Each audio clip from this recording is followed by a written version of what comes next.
Hello, Dr. Josh. This is Philip here. Welcome to my podcast. And here we are going to today we are going to discuss a fascinating topic about the evolution of college admission. And over the past few years, the process of getting into college has undergone a significant changes, reflecting broader social and technological shifts. So I want us to explore how college admission have changed and what it means for students and institutions alike. So sorry about that. First, the topic is gonna be how admission to higher education has changed over the years. Sounds good. Yeah. Thanks for having me, by the way, Philip. Thank you. So let's start. I have like a bulletin, something we can go with it. So let's start with like the earliest 20th century admissions. What do you think about it? Like how was the admission done in the earliest 20th centuries? Well, I don't remember a whole lot about the early 20th century. I remember um, some of the things being more along the lines of who you know, as opposed to uh, grades and things like that. I remember oh, an emphasis more on what they would consider ability back then, as opposed to what they had studied previously. Um, so I don't know exactly what they used back then for every, and I know that things were separated out a lot. There wasn't so many women in these colleges because they were mostly at like finishing schools. Um, I remember one school that I used to have some. I used to work with them actually. I used to do some accompanying for their um, their dance school. They started out with Stevens College. They started out as a finishing school, and then they became a college over time. Um, so yeah, I don't really know a ton about what happened back then. I know there was a lot of um, getting references from people that were considered high status. Yes. References is one. People get a recommendation to be able to get the entrance, to be able to get into the admission, get enrolled. You need a social connection like the politicians and people in higher places, and many institutions also favor people with legacy, like let's say people who their parents contribute a lot to the education system. They favor them like donation side. So they favor those people case for them to enroll like the social connection side, you know.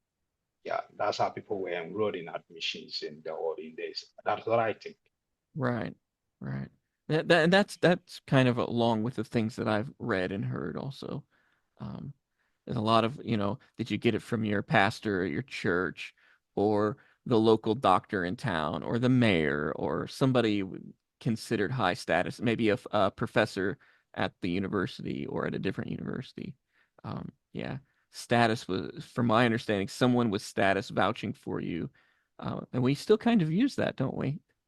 Um, Yeah, we still do. yeah, it's interesting. So, but there wouldn't have been as many tests back then because I guess you were talking about early 20th century, correct? Yes. Yeah. That's the yeah. So we wouldn't even that's even the earlier days of even things like IQ testing. Um, so Yeah, there were tests, but they usually it wasn't like initial it wasn't like a major thing for the test. So all you need is like a recommendation from a respectful person, people in higher places, your pastor recommend because most of those days the church was like ruling, like the church was in higher places. So if your pastor give you a recommendation to go and study, it's kind of like a big thing, you know. Um, a big man, a big person just give you a recommendation. That's how people used to get into admission. people with like privileges, they get it all the time to get into admission. So it was like something common and easy within those centuries. Yeah, and there wasn't a lot of financial aid too, right? Yeah, So they would have had to been able to pay their way through. So I guess if you had the money to pay your way through, then you probably had connections to other people with money who were also considered high status. And, you know, so yeah, if you were doing that rather than, you know, and honestly, if you had money to pay your way through, then you had money to give to the church, right? So that would also get yeah. your favor with the pastor, right? So all these things kind of feed into each other. This privilege, All and right. that hasn't changed. Okay, so let's say that was the 21st centuries. So let me ask again, in the mid 20th century, like let's getting we are like moving forward to the mid centuries. What do you think changed? Let's say in the 90s, like the 1940s, what do you think changed from the 20th century?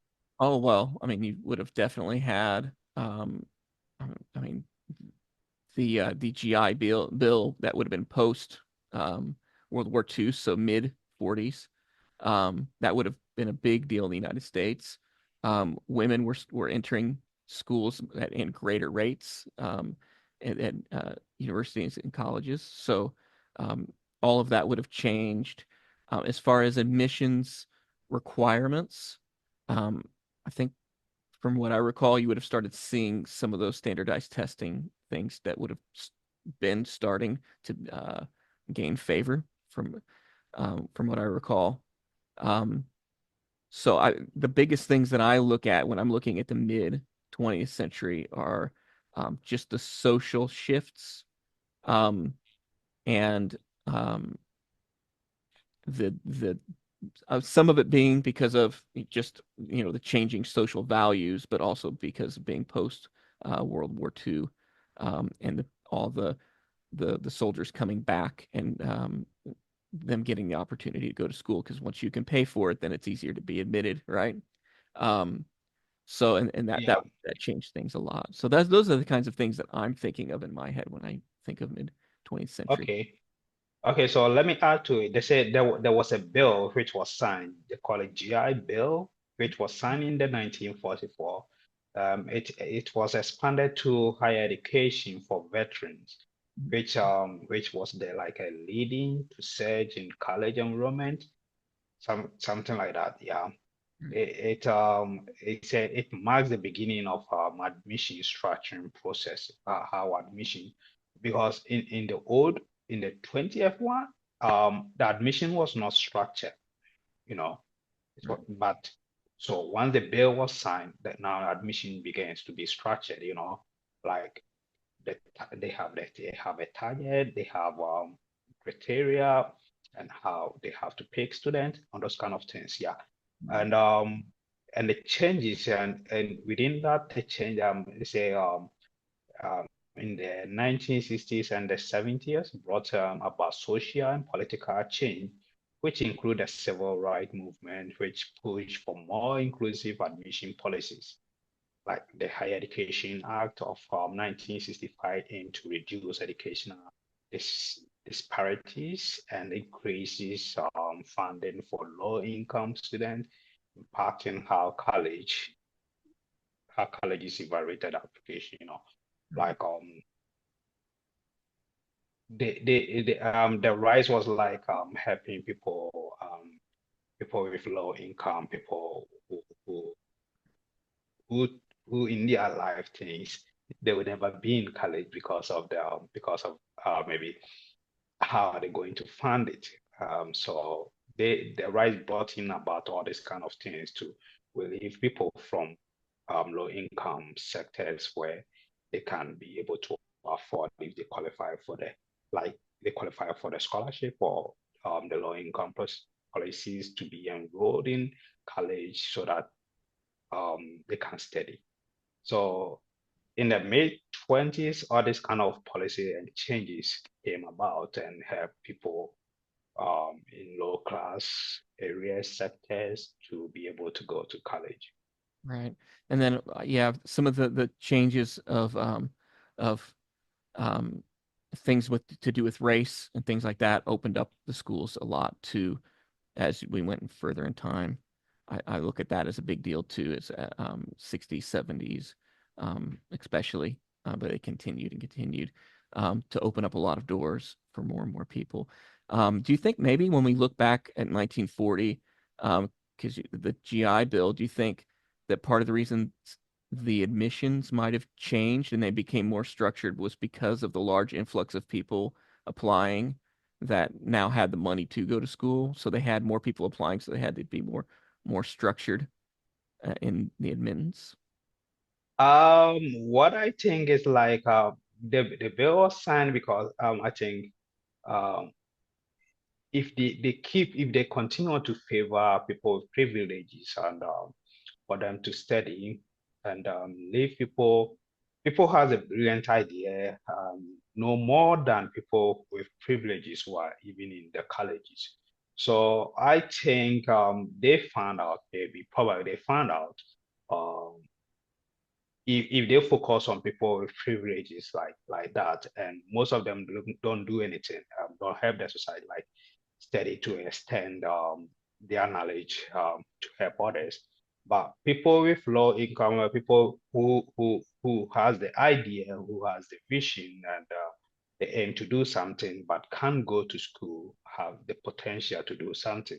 So I think that they signed a bill also to protect all those people so that they can have their vision pass like accomplish or something. Right. Yeah, and also probably to reward those people that had gone because it was for the soldiers, a lot of it, right? Yeah, yeah, So there were a lot of them. many of those people that were doing all that fighting were from, like what you're saying, those Yes, yeah. socio-economical backgrounds. So yeah, okay, cool. So okay, all right. So it was the May 20 we're talking about. So let's move on to the late 20th century to the earliest 50, sorry, to the early 21st century, both. Okay. The late 20th century to the earliest 21st centuries. Right. So when I'm thinking of that time, I'm thinking test heavy ACT, SAT. I'm thinking grades in school. That's the stuff I'm thinking of because that's the time when I was it, it, you know, starting to go to apply for schools was late 90s. Okay. I remember that being really heavy. We did have to What write little essays and stuff too, though. Okay, so what was it introduced within that, let's say within that period, was it introduced because of there were like more people enrolling in higher education than before. So it was introduced to sort out people who are brilliant to go to the college. I'm not sure. I mean, from what I remember, I don't remember it being that big of a deal, like it being more people necessarily. Although the numbers tell us that that's different. But from my point of view, being a kid during that time, um, I don't remember people saying, "Oh, there's a lot more people going to school than before." Um, Be- Because within those days, admissions were like really going up, like we're hiking up more right. than before. Yeah, the numbers don't lie. Yeah, it's for sure. Yeah. Um, I don't know. I mean, in the 90s, I just remember it being a big emphasis on that. But those weren't necessarily new, but I just remember big emphasis being on those things. And we still did write, again, like you still wrote your essay, you still had letters of recommendation. Those things were still part of the admission process for most schools. Um, but you're probably right. They probably did. Again, it's because there's more people, so you've got to be more structured. You've got to come up with some way that's somewhat autonomous Mhm. um, to um, admit students in, or to kind of tell people, "I'm sorry, you can't," because Yeah, just to separate yeah, the more brilliant student and mhm, the one who just want to just get admitted to the university just to have fun. right, Yeah, so I was thinking that they were like separating them, That people who are probably, serious. I'll be honest, uh, I didn't have any of those things that were that great, but because I went into music, they still did interviews and auditions, which to this day we still do all that stuff. Um, and that's really what got me in was that because Um, I didn't have great ACTs and stuff like that. It was okay, but yeah, you know, it kind of like working. Every program has a criteria for admission process. yeah, For music, I know you have to have a portfolio, you have to go for audition and all this kind of stuff so that you can be enrolled in the. So let's say if somebody who loves music and has no idea how to audition for interview for like audition for music, mhm, get enrolled on doesn't have a portfolio, they have to struggle to build it up before they can do all this. They can't just go there because it's part of the criteria. yeah, If you don't have it, you don't get enrolled. If you have it, you have a chance of getting enrolled. right, So all these things help to cut down some of the admission. But some colleges don't care. They will just enroll you. yeah, Yeah, they will enroll you. It doesn't matter. I feel like they think they are giving you a chance to shine. They are giving you a chance to be better or something. yeah, Um, um, a chance for you to build yourself, something like that. That's some colleges think. right, So, or they just want more people to enroll in their college. right, Yeah, they don't want to turn down everybody. right. Sure. Well, they've got, yeah, they have to fill their seats, right? Yeah. So, So let me cut it to what are do you know anything about, let's say, let's talk about a modern university now. okay, Anything, any development in the admission sectors in higher education. yeah. Yeah, I mean, here's the thing. Let's just go straight to when things just flipped upside down, right? So Mhm. COVID, we were all talking about standardized testing doesn't always really cut it, right? These ACTs, that doesn't always quite cut it. But then the like legacy admissions, we don't like that either. Um, you know, so COVID comes around and we're like, oh, this is our excuse. So a lot of programs cut that. They cut the GREs. Um, they cut all these things because some programs they noticed that it just wasn't helping. And I will tell you that um, from my decade in higher education and being part of admissions, um, I have had people who um, won huge awards for their high scores on standardized tests. Um, some people that were um, in like they were like number one or two in the Caribbean for testing in the on their specific tests, right? Which is standardized tests. It's very similar to ACT, Yeah. SAT, Okay. and they didn't last a year in the school. And then I had others that had not terrible grades, but kind of mediocre grades. Um, and they didn't do great, on some of those standardized testing um, models or tests. Um, and they are some of the most successful people. They're professionals out there. And I have a couple that are working on doctorate programs right now that were like that. That one that is a professor at a university that got his first job a year ago. So um, I don't think, personally, I don't always see that those tests work in every population. It really, your background.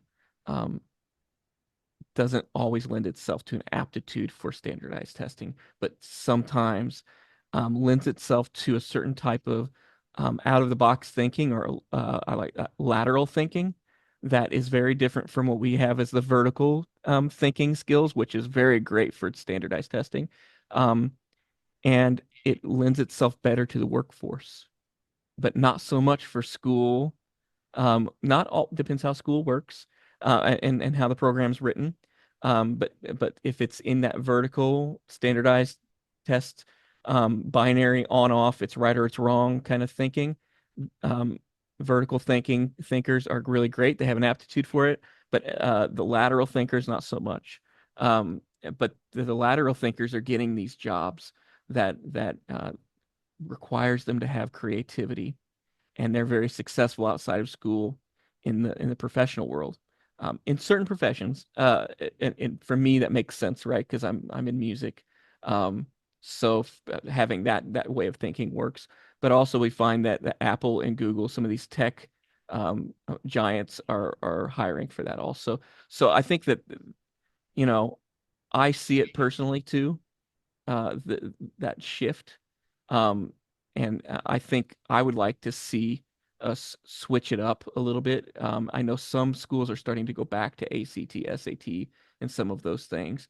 I'm not going to deny the correlation between good grades in high school and success in college because the numbers don't lie. Um, but I also know from my experience that it doesn't always, especially the standardized testing thing, it does not always tell me what success is going to look like. So that I don't want to put too much weight on that personally. Um, but and I know a lot of schools just are not going to use the GRE for grad school anymore. They just aren't looking at that at all. Like they're not going to re-implement it. Um, and when I started grad school, we had to take the GRE, but then they didn't even care what you got on it. It was so funny. Okay. So you mean that those standardized tests, Mhm. they are like something like a barrier between the students? I think so. I think sometimes they are, but sometimes they're really great. And I don't want to say that I want to get rid of them personally. I'm just saying that I don't want to put too much weight on that. That's not a make or break. Any one thing, for the most part, is not a make or break for me. It's a collection of things, and I don't know how to make a system out of that yet. Um, I know there's this school, the Minerva University, that uses very different. They don't use standardized tests really. They do a test that's kind of like they call it like I think it's not really an aptitude test. It's almost essentially it's like an IQ test. But they don't call it an IQ test, but that's basically what it is to see if you can do certain types of skills. They have certain types of things that you can do that they know is it's going to come up in school, and they rely heavily on their essays, entrance essays. But Okay. but you have to be careful with that too, because sometimes people will write those essays and then they do like 50 rewrites on it using all kinds of different people to help them, right? So it's not Oh, okay. necessarily the product you're gonna get when they get to school. But uh, I think that this Minerva University is a really different way of doing things. They really emphasize the lateral thinking. I think that we that's probably going to be the future. Um, AI can look up things so fast for you. You can get facts quick. Once we get the AI to be able to discern between, you know, the junk on the internet that's just junk and the stuff that's quality, I think we're going to find that memorization of straight facts, although we still need to have some of that, um, it's going to become less relevant as opposed to um, being able to use that outside of the box thinking, that lateral thinking stuff, which I'm a fan of, but that's probably because of my profession. Yep. So So in the future, you said, yeah, in the future of admission, you said AI could do more jobs for us. Like, was that right? yeah, kind of. Well, I'm thinking more like as it gets better of discerning like what true facts are, true information. It can pull up facts like definitions, names of things quick, right?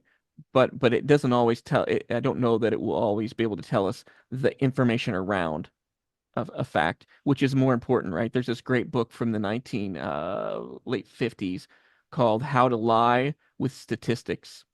And the author goes through so many different scenarios of how you can lie with statistics. Um, Anything from just using graphics, right? Where you have something that rises up, but then something that also goes bigger. And so you can actually make something look bigger on the page and take more space on the page than something that is actually smaller down, right? Goes vertical. So they're using horizontal and vertical on one thing that they want to emphasize, but they're only using vertical on the other one. So although the one goes up further vertical, it doesn't go horizontal. So it takes up less space. But then when you look at what it is actually saying, um, the one that is supposed to be being gauged in this specific visual is the one that's going up, not horizontal. Does that make sense? So there's all these Mm, different ways that you can kind of lie with statistics. I always tell people that the what and the why have to go together. You can't just pull one out and not talk about the other. They kind of go together, you know?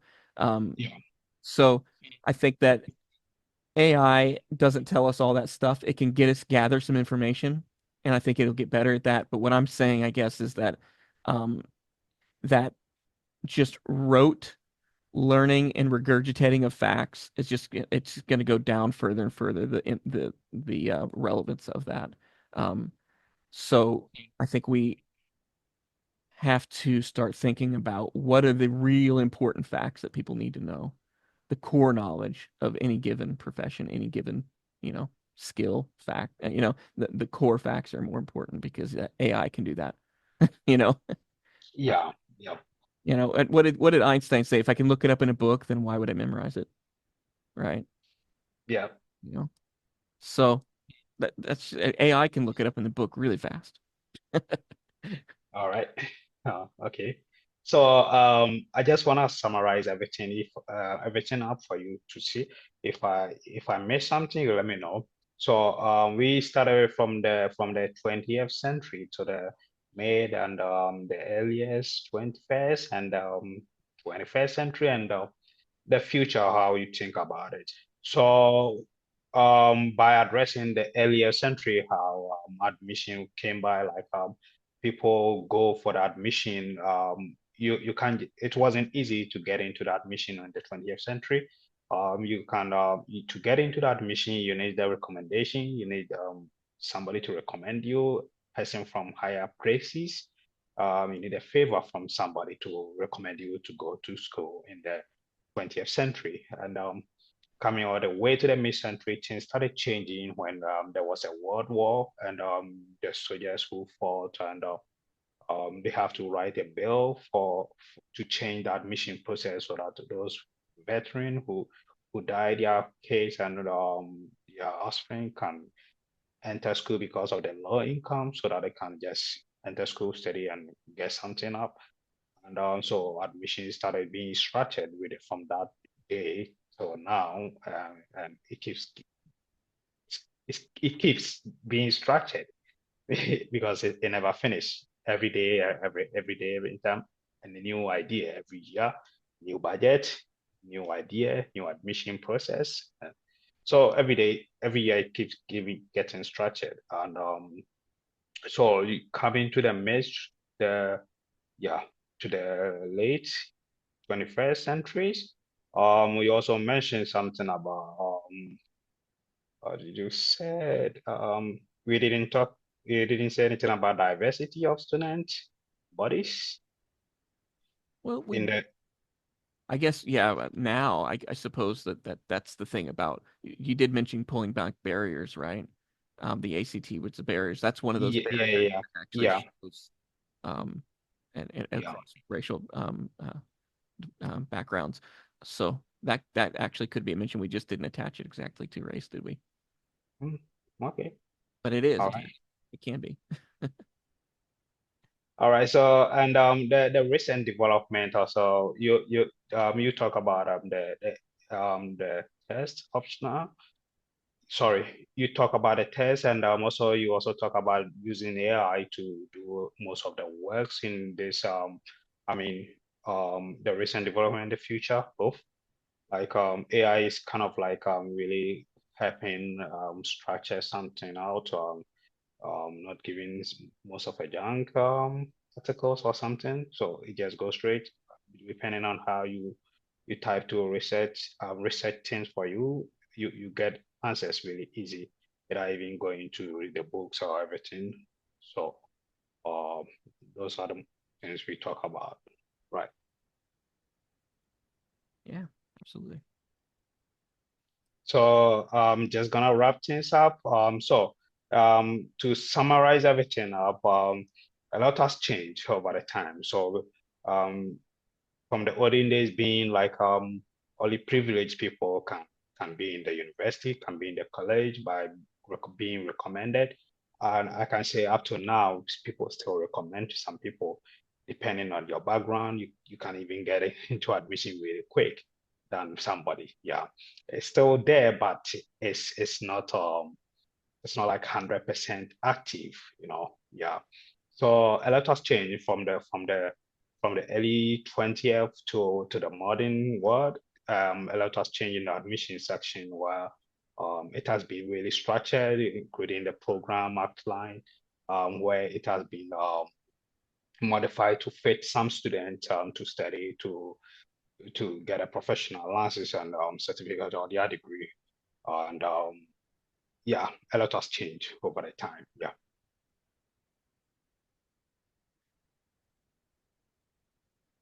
All right, thanks for having me.